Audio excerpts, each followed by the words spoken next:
I knew something was wrong the moment the door opened without a sound. I was standing near the service station at the Meridian, wiping a wine glass that didn't need wiping, pretending to belong in a room filled with Charleston's richest people. The chandeliers cast soft light across the tables, turning the whole restaurant into a place where secrets felt safe. I'd worked here 18 months, long enough to move like a shadow, invisible and harmless. But not tonight. 5 men walked in wearing suits that didn't match the room. Their watches were too flashy, their shoes were too heavy, their eyes were too sharp. I didn't need a manual to know men like that didn't come here for dinner.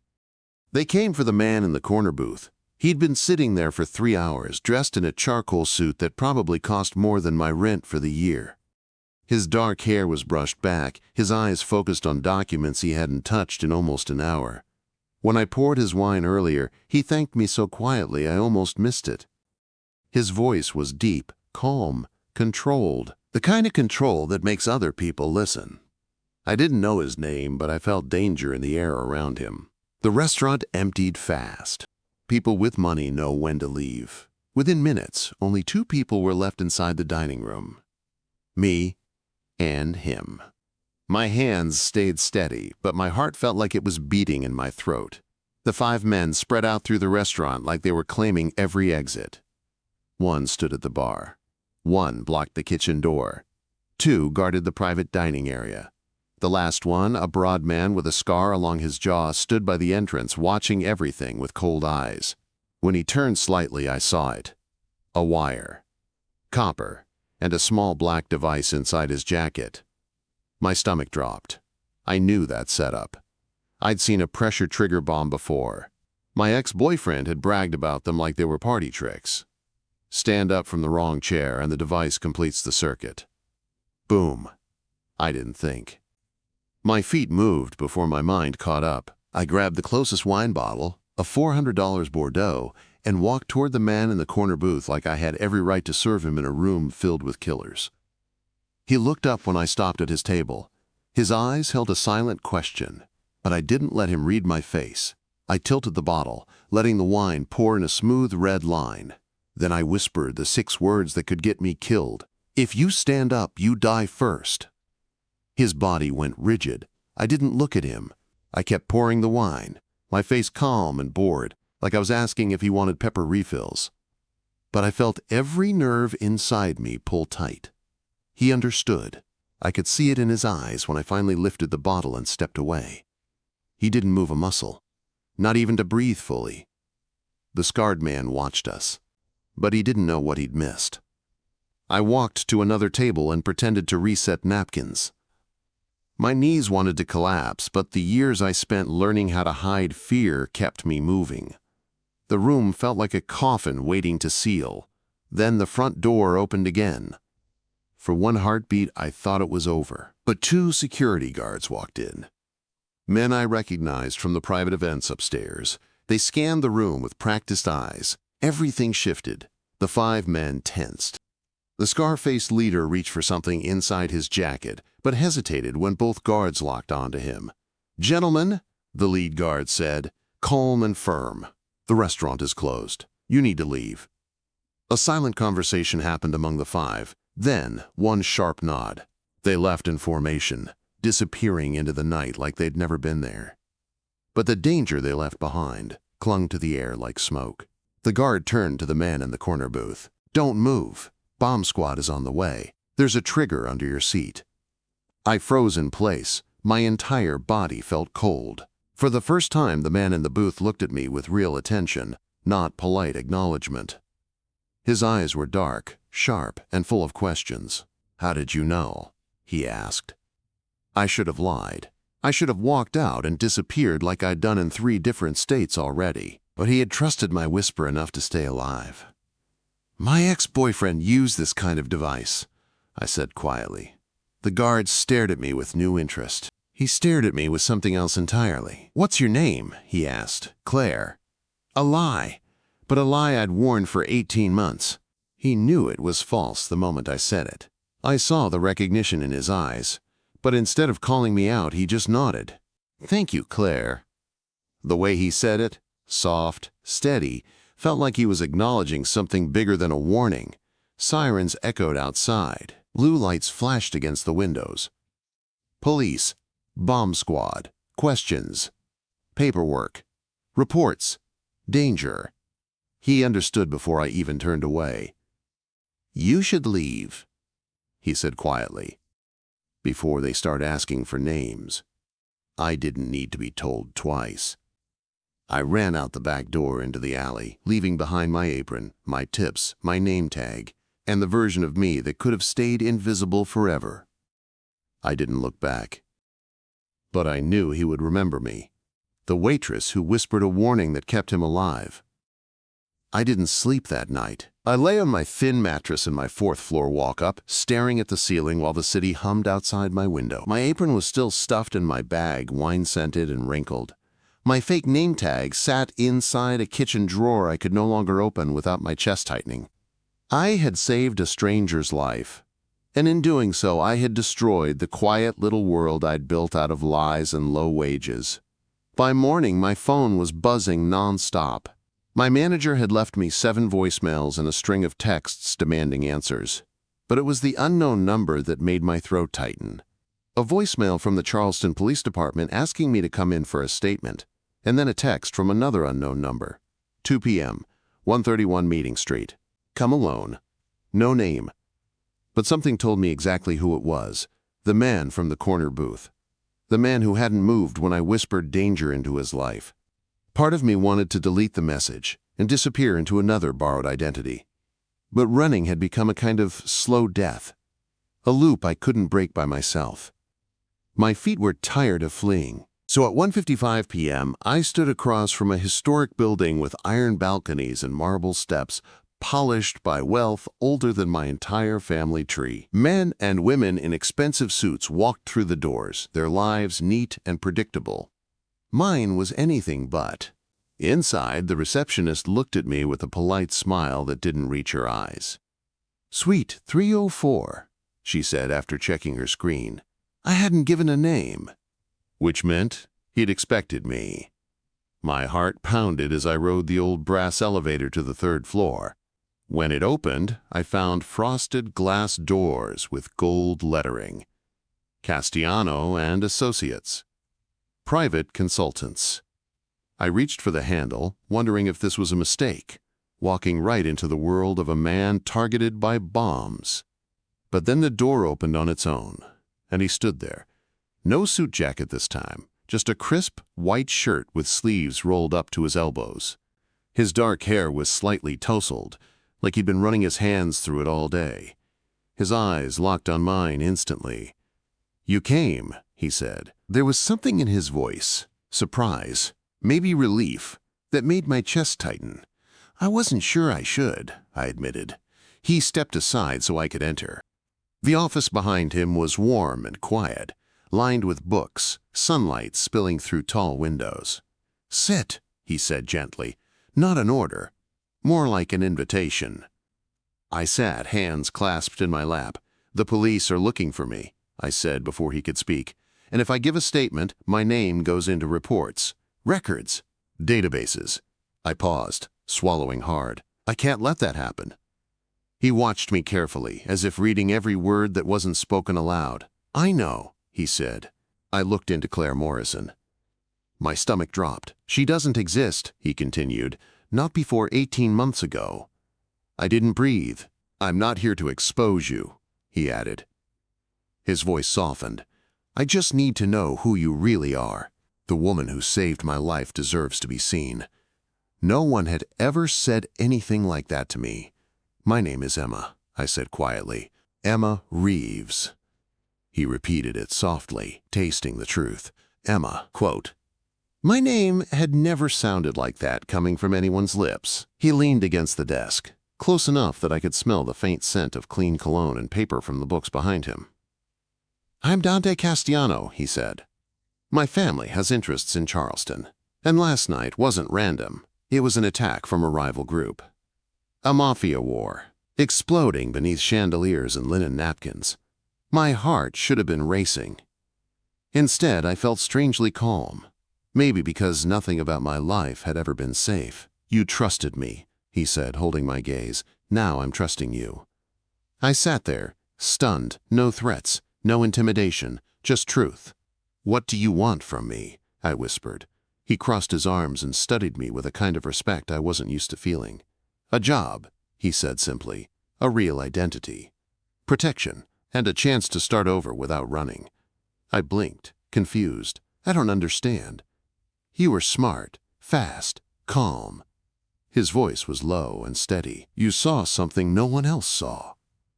And you acted without hesitation. People like that don't come around often. Quote, I didn't know whether to laugh or cry. You'd work for me, he continued. Legitimate work, in one of my restaurants. But I'd also need you to keep doing what you did last night. Watching? I guessed. He nodded. Noticing things others miss. Your instincts are rare, Emma. No one had ever called my instincts anything but trouble. And if I say no, he didn't even blink. Then I pay your rent for 3 months, give you $20,000, and a phone number for someone who can build a clean identity. You walk away safe. No strings. I stared at him. He was serious, dead serious. No pressure, no threats, no traps, just choice. A life built on running versus a life built on finally standing still. My voice came out barely above a whisper. And if I say yes? Dante stepped closer, close enough that I felt warmth radiating from him. Then your life changes, he said softly, because I don't let the people I care about fall through cracks. Care about? I repeated, breath-catching. He didn't look away. You saved my life. I don't forget things like that. Quote, my world tilted, my pulse jumped. For the first time in a long time, someone wasn't looking through me. He was looking at me, really looking. And that was more dangerous than any bomb. I said yes. I didn't plan to. I walked into Dante's office, prepared to tell him I didn't want anything to do with him, his enemies, or his dangerous world. But the truth came out of my mouth before fear could stop it. I want the job. He didn't smile, at least not fully, but something in his eyes softened, like a weight he'd been carrying finally loosened. The moment felt strangely intimate for two people who barely knew each other. Then we start now, he said, and just like that, my life split in two, before Dante and after Dante. I moved into a corporate apartment that same night. A sleek, secure building with keycard elevators and guards in the lobby who addressed me by my new real name. My entire past fit into 2 duffel bags. Dante walked me through the apartment, pointing out features like a realtor, but with a kind of quiet protectiveness that tugged at a part of me I had buried long ago. There's food in the kitchen, he said. Security knows you by face, and the phone on the counter is for my number only. Call me if anything feels off. He walked toward the door, then paused. You did something brave. I don't take that lightly. Then he left. And for the first time in years, I slept, without listening for footsteps in the hallway. My work at Harborside started the next morning. I expected danger, suspicion, secretive orders whispered behind doors. Instead, it felt like normal life. I learned reservations, table rotations, bar stock, schedules. The manager treated me like any new employee, kind but firm. There were no threats lurking in the kitchen, no hidden guns under the register. If I didn't know Dante's world, I would have believed this was just a high-end restaurant with beautiful views of the harbor. But there were 2 things that reminded me my life had changed. First, every morning at 7, Dante called, not to talk about work, not to talk about danger, just to check on me. How did you sleep? Do you need anything? Quote, how's training going? Simple questions, but each one landed somewhere deep, somewhere warm. Second, Dante came in for lunch every day. He never announced himself, never asked for special treatment. He just sat in the corner table near the kitchen, drinking black coffee, reading documents. But I always felt him before I saw him. His presence was like gravity, pulling me without touching me. The first time I served him at Harborside, he thanked me like I wasn't an employee, but someone important, someone he saw. I wasn't used to being seen. Everything was peaceful until the morning I saw the black SUV. I had just poured coffee when something dark caught my eye through the window. A big car with tinted windows parked across the street. It hadn't moved since dawn. Something about it felt wrong. I didn't hesitate. I called Dante instantly. "There's a car watching the building," I said. His voice changed instantly. Sharp, commanding. "Stay away from the windows. I'm sending a team." 20 minutes later, 2 men in maintenance uniforms approached the SUV. They circled it, checked underneath, looked inside. My hands were shaking, but I forced myself to stay still. Then Dante called back. "It's surveillance," he said. "No explosives. They want you to know they're watching." I felt cold down to my bones. "Do I need to run again?" I whispered. The silence on the other end felt heavy. "No," Dante said. "That's exactly what they want. And I won't let them drive you out of your own life." Anger burned beneath his calm voice. Anger that wasn't about himself, but about what they were doing to me. "You're moving somewhere safer," he said. "I can stay in a hotel," I offered. "No, you're coming here." "Here?" "My house." My breath froze. His house. His personal space. Not a corporate apartment. Not a temporary room. His home. I didn't argue. His house was in the Battery, surrounded by old trees and iron gates. Stately, quiet, powerful, like him. When he opened the door for me, I felt like I was stepping into a place that didn't belong in my world. "This is too much," I whispered. "It's the safest place I own," he said simply, "and I trust you here." Trust. That word hit harder than any threat ever had. He gave me the guest room, which was bigger than my entire old apartment. The sheets smelled like lavender and something soft. I didn't know how to exist in a space like this. "How long has it been since someone stayed here?" I asked. He leaned against the doorway, hands in his pockets. "Years," he said. "I don't let many people in." "Why me?" I asked. He held my gaze for a long moment. "Because you walked toward danger when everyone else ran," he said softly. "And because I haven't stopped thinking about that moment since." My pulse jumped. I didn't know what scared me more, Dante's world, or the way he said that like it meant something. The next morning, he joined me for coffee in the kitchen. He was wearing a gray t-shirt, not a suit, and he looked almost human, almost soft. He leaned on the counter beside me, closer than necessary. "It won't always be like this," he said. "I won't let them keep you trapped." His voice was quiet, but there was something else beneath it, something personal. "Why are you helping me so much?" I asked. He stared at me like I was the only person in the world.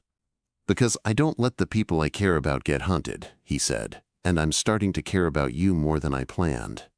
My breath caught. He didn't look away, and neither did I. The more time I spent in Dante's house, the more the walls stopped feeling like protection and started feeling like possibility. Every morning, we shared quiet coffee in the kitchen. Every night, he checked in, asking if I felt safe, if the security team treated me well, if I'd seen anything unusual at Harborside. But there was something else in his voice. Something unspoken that made my pulse respond before my mind did. I tried to ignore it at first. I couldn't afford feelings. Not after the life I'd led. Not with a man like him. Not with danger leaning over our shoulders. But feelings don't care about rules. They grow anyway. 3 days after the black SUV incident, something clicked in my memory. A detail from years ago, back when I still lived with Tyler and made the mistake of believing his dangerous world wouldn't swallow me whole. His crew had talked about the Marchetti family, how they moved money through Savannah shipping routes using fake container records and edited manifests. They'd bragged about it like criminals brag about everything, loudly, stupidly, and within earshot of the woman they assumed was too soft to be listening. I told Dante that morning over breakfast. I expected him to dismiss it or brush past it, but he didn't. He put down his coffee, leaned forward, and listened to every word. Not just with interest, intensity. "Emma," he said quietly when I finished, "you might have just given us the leverage we need." He made a few calls. His tone wasn't angry or rushed. It was calm, precise, dangerous in a way that didn't raise his voice. By that afternoon, his people had confirmed everything. By evening, the Marchetti family understood something very clearly. If they harmed me, even by accident, Dante could destroy their entire Savannah operation with one envelope of documents. The meeting took place the next day. Not in the shadows, not with threats whispered in alleys, but in a lawyer's office with polished tables and cold water set out on silver trays. Dante didn't let me go, and I didn't want to.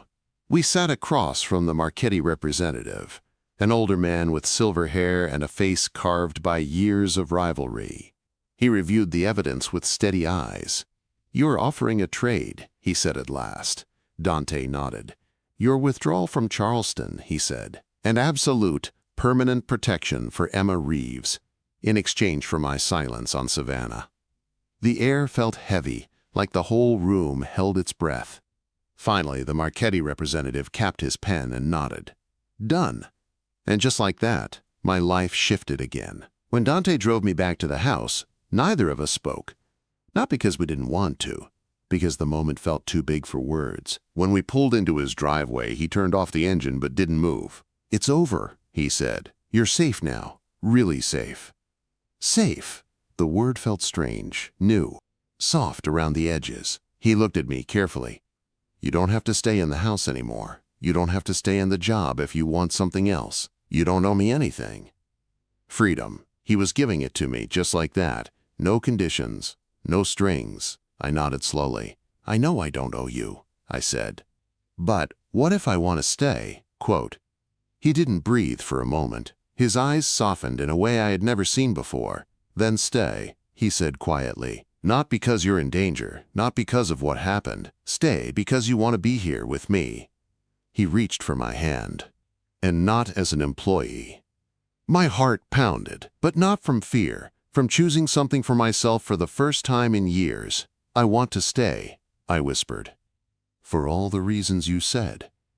His fingers tightened gently around mine. And for the first time since the night I whispered danger into his ear, we weren't two people surviving chaos.